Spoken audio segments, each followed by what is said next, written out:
Hello guys, Sunday എനിക്ക് vlog എടുക്കാൻ പറ്റില്ല, കുറച്ച് പേഴ്സണൽ റീസൺസ് കാരണം. അങ്ങനെ നമ്മൾ മൺഡേ എടുക്കുകയാണ്. നല്ലൊരു സൺറൈസ് ഒക്കെ കണ്ട് വന്നപ്പോഴത്തേക്കും പട്ടിക്കുട്ടങ്ങളായിരുന്നു. പിന്നെ രാവിലെ ഫുഡൊക്കെ കഴിച്ചു റെഡിയായി. 8:45 വാച്ച് കാണിച്ചു, 9 മണി മൊബൈലായി. ലേറ്റായിപ്പോയി, വാച്ച് നിന്ന് പോയത് അറിഞ്ഞില്ല.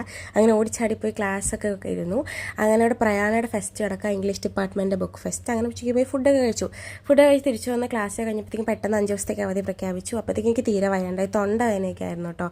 അങ്ങനെ ചായയും കടിയൊക്കെ കഴിച്ച് ഞാൻ ഹോസ്റ്റലെത്തിയപ്പോൾ അമിത ലക്ഷ്മിയൊക്കെ പോയി കഴിഞ്ഞു. ഞാൻ പെട്ടെന്ന് ബാഗൊക്കെ പാക്ക് ചെയ്തു. സമയമായി നന്ദുവിന് ചറ്റ ബേബൊക്കെ കൊടുത്ത് ഞാനും വൈഷ്ണവിയും കായും കൂടെ ഇറങ്ങി. അങ്ങനെ നമ്മൾ റെയിൽവേ സ്റ്റേഷനിലെത്തി, ട്രെയിനൊക്കെ പിടിച്ചു. നല്ലൊരു സൺസെറ്റൊക്കെ കണ്ടാണ് പോയത്. ആദ്യം ഇരിക്കാൻ സീറ്റ് കിട്ടിയില്ല, പിന്നെ ഇരിക്കാൻ സീറ്റ് കിട്ടിയപ്പോൾ ഞാൻ റാം കെയർ ഓഫ് ആനന്ദി ബുക്കൊക്കെ വായിച്ച് അറിയാതെ ഒരു ഉറക്കം അങ്ങ് പാസ്സാക്കി. വൈഷ്ണവി അടുത്തുണ്ടായിരുന്ന തോളുണ്ടായിരുന്നു. അങ്ങനെ ഒരു മൂണൊക്കെ കണ്ടു. അങ്ങനെ ഇരുന്നപ്പോഴാണ് ഈ എസ്കലേറ്ററിൽ പോകാൻ ആൻറ്റിക്ക് അറിയില്ല, ആൻറ്റിനെ സഹായിച്ചപ്പോൾ ആൻറ്റി ക്യൂട്ടായിട്ട് താങ്ക് യു കേട്ടോ. That made my day really. അങ്ങനെ വീട്ടിലെത്തി മാഗിയൊക്കെ ഉണ്ടാക്കി കഴിച്ചു. That's it.